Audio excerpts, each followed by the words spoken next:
जो body builders अपनी waste control में नहीं रख पाते, जिनकी वेस्ट कंटिन्यू बढ़ती रहती है, मुझे लगता है कि उनको मिलोस को ज्वाइन करना चाहिए, जो कि सैमसन दोदा के कोच है। बिकॉज जब मैं कंपैरिजन कर रहा था सैमसन दोदा का 2022 का अर्नोल्ड वर्सेस 2023 का अर्नोल्ड, देन मुझे उनकी वेस्ट और भी छोटी लगी है दोस्तों।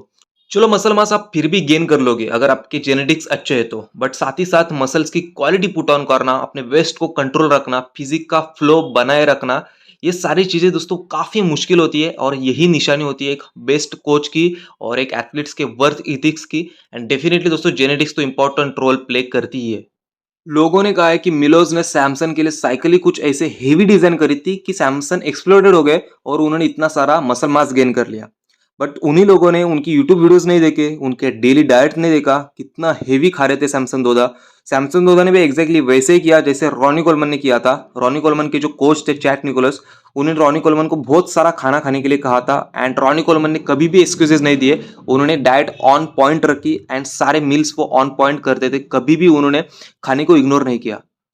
So guys 2022 versus 2023 transformation photo आपके सामने स्क्रीन पर एंड ये मोस्ट मस्कुलर वाला पोज है। तो सबसे पहले इसमें क्या चेंज आपको नोटिस होता है आप मुझे कमेंट्स में बताना, मैं मेरा ऑब्जर्वेशन आपको बता दूं। सबसे पहले तो सैमसंग दोदा की शोल्डर आप देख लेना, उन्होंने शोल्डर में डिसेंट साइज ऐड करी है एंड ओवरऑल बॉडी को जब आप देखते हो तब उनके बॉडी में 3D राउंड मसल बैलेंस दिखती है, फुलनेस दिखता है, जो कि कहीं ना कहीं लैक कर रहा था लास्ट ईयर के आर्नोल्ड क्लासिक में। बट लास्ट ईयर के आर्नोल्ड क्लासिक में भी उनकी कंडीशन टॉप नॉच थी, डेफिनेटली वो क्लासिक से आए हुए एथलीट है एंड उनको पता है कि कंडीशन कैसे नेल करना है। बट इस साल वाले आर्नोल्ड में फाइनल्स में वो काफी अच्छे थे और टाइट भी थे, बट प्री जजिंग में वो थोड़े से सॉफ्ट चल रहे थे। साथ ही साथ अपर चेस्ट में उन्होंने मसल मास ऐड ऑन करा है, इसकी वजह से शोल्डर टू चेस्ट का रेशो काफी अच्छा लग रहा है, सेपरेशन अच्छा लग रहा है, साथ ही साथ मिड सेक्शन को कंट्रोल रखा है।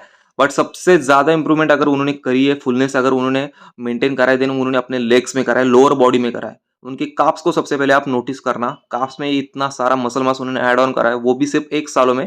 यही एक नोटिसेबल चेंज होता है और इससे पता चलता है कि एथलीट कितना हंग्री है सक्सेस के लिए।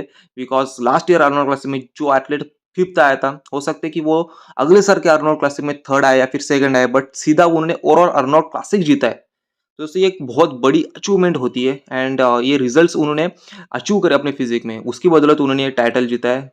कोई भी कंट्रोवर्शियल उनको टाइटल नहीं दिया गया है, उन्होंने अपने मेहनत से अचीव करा है। दोस्तों एक प्रोडक्ट के बारे में आप लोगों को बता देता हूँ।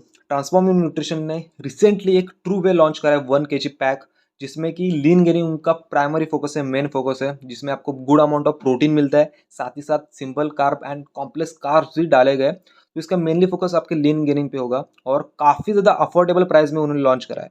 बट इसका मतलब ये नहीं है कि उन्होंने क्वालिटी के साथ कॉम्प्रोमाइज़ किया है, बिकॉज ट्रांसफॉर्मिंग न्यूट्रिशन कभी भी अपने किसी भी प्रोडक्ट में क्वालिटी के साथ कॉम्प्रोमाइज़ नहीं करता। बिकॉज जो स्टूडेंट्स होते हैं कॉलेज वाले या फिर ऐसे लोग जो कि नए नए शहर में जाके स्ट्रगल करते हैं और अपने फिटनेस गोल को अचीव करना चाहते हैं, उन लोगों के लिए ज़्यादा पैसे इन्वेस्ट करना एक मुश्किल चीज़ बन जाती है। तो इसीलिए अफोर्डेबल प्राइस उनको मिलना चाहिए और यही गोल दिमाग में रख के, मोटिव दिमाग में रख के उन्होंने प्रोडक्ट को लॉन्च करा है। और इसकी प्राइस है 1500 रुपीज़ ऑनलाइन। अगर आप मेरा कूपन कोड यूज़ करते हो देन आपको 1350 रुपीज़ तक आ जाएगा ये प्रोडक्ट और अच्छा खासा डिस्काउंट भी मिलेगा एंड आपका ट्रांसफॉर्मेशन भी ईजी हो जाएगा। तो guys just go and check this product. उसके बाद दोस्तों मुझे एक ड्रास्टिक चेंज लगा उनके फ्रंट डबल बाइसेप वाले पोज में। सबसे पहले तो उनके बाइसेप्स सेपरेटेड लग रहे थे इस साल, जो कि उनके कोच ने कहा था कि उनकी स्किन इतनी हार्ड आती है कि उनके मसल सेपरेट नहीं हो पाते। बट हम डेली रूटीन से स्किन पे ही काम करें, स्किन क्वालिटी और भी ज्यादा उनकी हम थीन करने वाले हैं, तो उसकी वजह से उनकी बाइसेप्स सेपरेटेड लगेंगे और सारे मसल सेपरेटेड लगेंगे।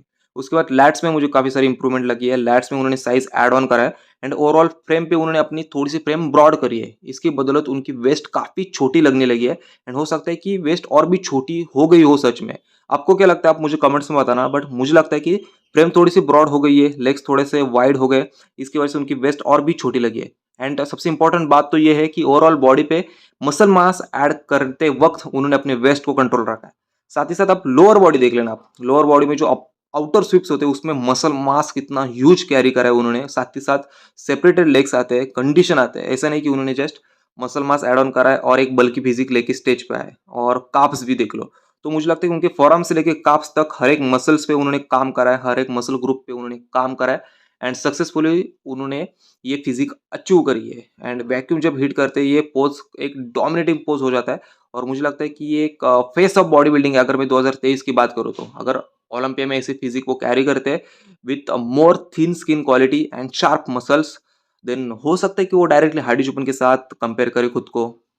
तो दोस्तों ऐसे छोटे-छोटे बट बहुत ही क्वालिटी वाले एंड बहुत ही नोटिसेबल चेंजेस सैमसन दोदा ने अपनी फिजिक में करे, अपने पोजिंग में करे। जैसे कि साइड चेस्ट वाला पोज आप देख सकते हो। इस साल उनका साइड चेस्ट वाला पोज और भी ज्यादा हार्ड लगने लगा है। उनका शोल्डर टू चेस्ट का सेपरेशन अच्छा लगता है और इसकी वजह से जब वो साइड चेस्ट पोज को हिट करते हैं शोल्डर पॉप अप होके निकल आते हैं। बट लास्ट ईयर जब वो साइड चेस्ट का पोज हिट करते थे देन उनकी चेस्ट फ्लैट लगती थी, उतनी ज्यादा फुलनेस कैरी नहीं करती थी। बट इस साल काफी ज्यादा इंप्रूवमेंट करी है इस पोज में, ऐसा मुझे लगता है। अब बात आती है सबसे मेजर इंप्रूवमेंट जो कि उन्होंने करी थी अपने रियर वाले फिजिक में, मतलब बैक डबल बाइसेप में। तो last year to this year उन्होंने अपने ग्लूट्स एंड हैमस्ट्रिंग में साइज तो ऐड ऑन करा है, बट उन्होंने और भी ज्यादा श्रेडेड हैमस्ट्रिंग दिखाए थे। ग्लूट्स भी काफी अच्छे थे, पेपर स्किन उनकी आ रही थी। एंड साथ ही साथ काप्स में देख सकते हो कि कितना सारा सेपरेशन है और कितनी सारी साइज वो ऐड ऑन करी है। डेफिनेटली उन्होंने लैट्स में भी साइज ऐड ऑन करी है, बट आपको उतनी ज्यादा नोटिस नहीं होगी बिकॉज उतनी साइज तो उन्होंने डेफिनेटली ऐड नहीं करी है। बट आप रियर डेल्ट भी देख सकते हो, रियर डेल्ट में भी उन्होंने इंप्रूवमेंट करी है। ओवरऑल अपने वाइड फ्रेम को उन्होंने काम किया है एंड हो सकता है कि ओलंपिया तक वो अपने लैट्स पे और ज्यादा काम करेंगे। अगर आपको लैट्स में चेंजेस नोटिस करने देना, आप फ्रंट लैट स्प्रेड वाली फिजिक देख सकते हो, उसमें समझ सकता है कि उन्होंने लैट्स पे कितना काम करा है। फिर फ्रंट डबल बाइसेप वाले पोज में भी समझ आता है। 2022 से लेकर 2023 तक अगर सैमसन दोदा ने मेजर इंप्रूवमेंट्स करे देन डेफिनेटली उन्होंने वो करे अपने ग्लूट्स एंड हैमस्ट्रिंग में, साथ ही साथ काफ्स में भी। बिकॉज ये 2022 वाले फिजिक है उसमें आपको उनके ग्लूट्स फ्लैट दिखेंगे, बट 2023 में उन्होंने अपने ग्लूट्स में साइज ऐड ऑन करी है और उनके glutes one of the muscular glutes लग रहे हैं। साथ ही साथ हैमस्ट्रिंग में कितनी सारी साइज ऐड ऑन करी है और श्रेडेड टू बोन कंडीशन है जो कि लास्ट ईयर में उतनी अच्छी नहीं थी। साथ ही साथ उनके हैमस्ट्रिंग में मुझे लगता है अभी क्वालिटी मसल्स बनने चालू हो गए एंड ये फ्यूचर में और भी ज्यादा अच्छे होने वाले हैं। और काफ्स में जो उन्होंने साइज ऐड ऑन करी है, जो पोज वो हिट करते हैं बैक डबल बाइसेप हो या फिर फ्रंट डबल बाइसेप, उनके काफ्स पे ध्यान डेफिनेटली जाता है। एंड आजकल के बॉडी बिल्डर काफ्स लैक करते हैं जैसे कि आप सभी को पता है, बट सैमसन दोदा ने पूरी एक old school body building style follow करी है एंड उनकी फिजिक देख के मुझे 90s के बॉडी बिल्डर की याद आती है। सो दोस्तों ये थी सैमसन दोदा की transformation journey from 2022 to 2023 Arnold Classic. और मैंने काफी सारी हिस्ट्री में ट्रांसफॉर्मेशंस देखे जो कि एक साल में बॉडी बिल्डर्स ने करे, बट ये जो ट्रांसफॉर्मेशन सैमसन दोदा ने करी है from 5th place to directly the Arnold Classic overall title winner, ये काफी इंस्पायरिंग जर्नी थी मेरे लिए तो, बिकॉज मैं काफी इंस्पायर हुआ उनसे। अगर ये कर सकते देन डेफिनेटली कोई भी कर सकता है, बस जस्ट उतने माइंडसेट की और उतने वर्क की इसकी आपको नीड है। एंड ये ट्रांसफॉर्मेशन देख के आपको क्या लगा और कौन सी चीज और ज्यादा नोटिस करनी थी आप डेफिनेटली मुझे बता सकते हो, बिकॉज लगभग सारे नोटिसेबल चेंजेस मैंने शेयर करी इस वीडियो में जो कि मैंने रिसर्च करे थे। तो आपको सैमसंग दोदा के फ्यूचर के बारे में क्या लगता है डेफिनेटली आप मुझे कमेंट्स में बताना। नेक्स्ट वीडियो कौन से टॉपिक पे चाहिए वो भी मुझे बताना। Thank you so much for watching it. See you soon, love you all and stay tuned for the next.